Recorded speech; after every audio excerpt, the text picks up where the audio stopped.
In a successful corporation, one family built their dreams through hard work, sacrifice, and ambition.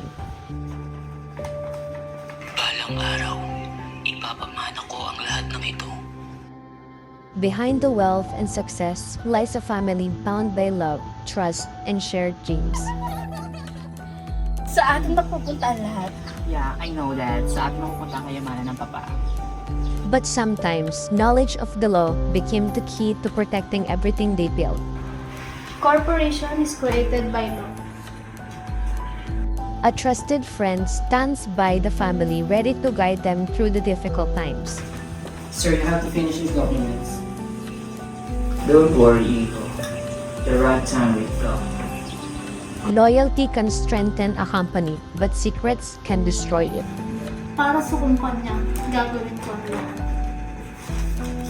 And in the shadows, betrayal begins to unfold.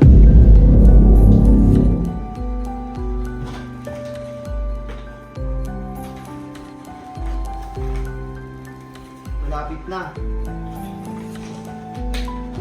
Even in the middle of chaos, laughter finds its way. May pagkain pa ba? In every home, someone sees more than anyone else. Dami ka ng kalat sa bahay natin. When the truth is hidden, the law will always reveal it. Kapag dumating ang oras, lalabas natin ang katotohanan. And in one unexpected moment, everything is about to change.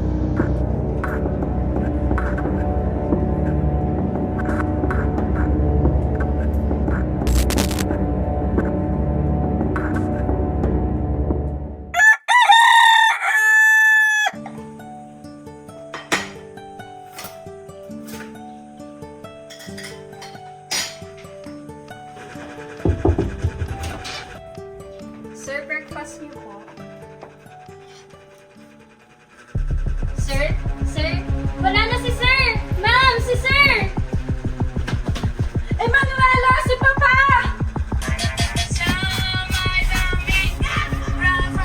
Bota a bunda pra mexer aqui, eu boto pra aturar. Bota a bunda pra mexer aqui. Wait lang! Nagtitiktok ako! Ano ba yan? Ano ba? Nagtitiktok ako! Si Papa! Wala na! Papa? Ano nangyari kay Papa? Oh my God! Papa! Sa ngayon, paano na ang kumpanya? Kumalma muna kayo. Jerome, sabihin mo, anong mangyayari? Hintayin natin si Attorney Jen. Bakit? Kasi siya yung nag-aaral ng law.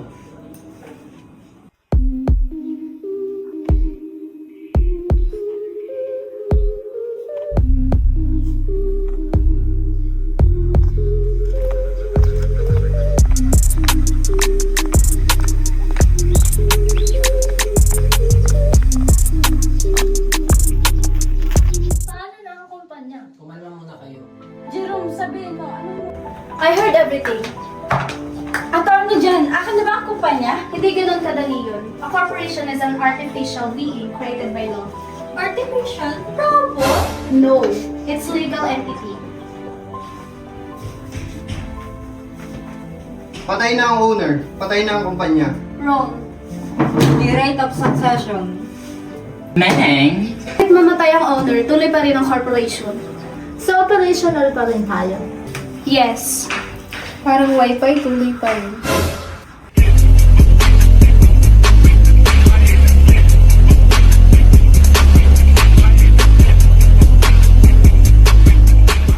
Under Republic Act Number 11232, Parang number ng expo. Revised Corporation Code. At dati, batas pambansa bilang 6A. Kaya protected ang company. Ano bang type ng company natin? Kumikita tayo araw-araw. Then stock corporation. Meaning, may share? Yes, at may profit. Pag walang profit, non-stock. Ay, parang love life ko. Tandaan mo, Jenny Lee. Operation, incorporation, at operation. An article of incorporation? Yes, very good. Ako dapat ang may pinakamaraming shares. Excuse me, Ako ang deserve. Competitive ka talaga. Of course, I'm proud of it. Sir, built this company from nothing. Guys, corporation has separate juridical personality. Translate, iba ang company sa owner. Limited liability. Advantage. Separate personality. Advantage. Double taxation. Disadvantage. Partnership na lang sana. Partnership is created by agreement. Corporation is created by law. Mas stable pala ang corporation. Ang ng pagtatago, nasa akin ang sekreto ng kumpanya. Anong ibig mo sabihin? Kinuha ko ang Article of Incorporation at Stock of Certificate. What? Bakit? Ano yan? Exam papers? Hindi. Ang Article of Incorporation nagpapatunay na legal ang corporation. At ang stock certificate ang nagpapatunay kung sino ang may share. At kapag nasa akin to, pwede kong kontrolin ang kumpanya. Hindi ganun kadali. Hindi porket hawak mo ang documents, ikaw na ang owner. Tama, ang ownership ng corporation ay ayon sa batas at records, hindi lang sa papel na hawak mo. Ram J, pinagtaksilan mo kami. Ginawa ko lang to para sa pera. Alam ko na suspicious ka nung hindi mo hinugasan plato mo. Enough! Sir? Buhay ka? Oo, buhay ako. Multo ka ba? Hindi, yun lamang ay test. Pati yung test, baba? So, ano ang natutunan niyo? Corporation is created by law. Right of succession. Stock and non-stock corporation. Separate juridical personality. Limited liability. At double taxation. At huwag muna mag-aagawan sa mana. Lalo na kung buhay ka. Ano ba? Bakit? Sino ka? Wala na! Oh my God! Agad ka talaga. Hindi alam ang sunod na line. Baka naman natin paswitsin ka.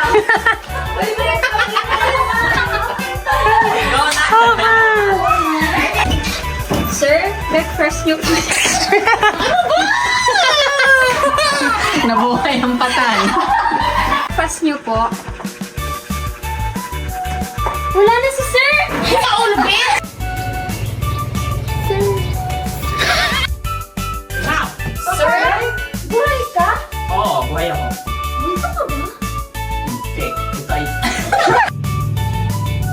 Under Republic Act number 11.